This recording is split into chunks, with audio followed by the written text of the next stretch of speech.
Hello guys, ஸ்பீடோ ஒரு tea cake recipe பார்த்துடலாமா? இது 500 கிராம்க்கான மெஷர்மெண்ட்டு ஸ்க்ரீன்லேயும் டிஸ்கிரிப்ஷன் பாக்ஸ்லேயும் கொடுத்துருக்கேன்.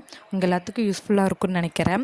ஒயிட் அண்ட் எல்லோவை செப்பரேட் பண்ணி எடுத்துக்கோங்க. எல்லோ கூட 1 pinch salt, vanilla essence, pineapple essence, sweet orange essence, milk and butter essence இதில் ஆட் பண்ணிக்கோங்க. டேஸ்ட்டு சூப்பராக இருக்கும். ஒயிட்டை பீட்டரில் ஃபஸ்ட்டு ஸ்பீட்லேயே பீட் பண்ணி எடுத்துக்கோங்க. நல்லா நுர வர மாதிரி பீட் பண்ணி எடுத்துக்கோங்க. அப்புறம் சுகரை கண்டிப்பாக பவுட்ரு பண்ணி ஆட் பண்ணிக்கோங்க. 3 to 4 போர்ஷனாக ஆட் பண்ணி ஃபஸ்ட்டு ஸ்பீட்லேயே சர்க்கரை நல்லா கரையிற வரைக்கும் இந்த மாதிரி ஸ்டிக் பீட் பண்ணி எடுத்துக்கோங்க. அப்புறம் எல்லோவை ஆட் பண்ணி ஸ்பேச்சுலாவாலேயே ஜென்டிலாக மிக்ஸ் பண்ணி கொடுங்க. அப்படி இல்லைன்னா 30 செகண்ட் பீட்டரில் பீட் பண்ணி எடுத்துக்கோங்க. ஓவர் பீட் பண்ணிடாதீங்க. மாவையும் 3 to 4 போர்ஷனாக ஆட் பண்ணிக்கோங்க. கண்டிப்பாக ரீஃபைண்ட் ஆயில் யூஸ் பண்ணுங்கள். பாலையும் அதே மாதிரி தான் 3 to 4 போர்ஷன் ஆட் பண்ணி ஸ்பேச்சுலாவாலேயே மிக்ஸ் பண்ணி கொடுங்க. ஜென்டிலாக ஓவர் மிக்ஸ் பண்ணிடாதீங்க. பீட்ரு யூஸ் பண்ணாதீங்க. லம்ஸ் எதுவும் இல்லாமல் இந்த மாதிரி மிக்ஸ் பண்ணி எடுத்துக்கோங்க.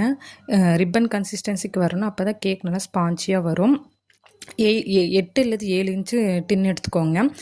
10 நிமிஷம் ப்ரீ ஹீட் பண்ண ஓடிஜியில் 30லேருந்து 40 நிமிஷம் பேக் பண்ணி எடுத்துட்டா நல்லா ஸ்பான்ச்சியான டீ கேக் ரெடி ஆயிரும். மேலே ஸ்டிக்கியாக வராமல் இருக்கிறதுக்கு லாஸ்ட் ஒரு 5 or 10 மினிட்ஸ் மட்டும் டாப் ராடை ஆன் பண்ணிக்கோங்க. ஆன் பண்ணி பேக் பண்ணி எடுத்துக்கோங்க. நல்லா ஸ்பான்ச்சியான டீ கேக் ரெடி ஆயிரும்.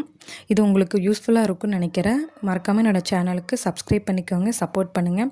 Thank you friends.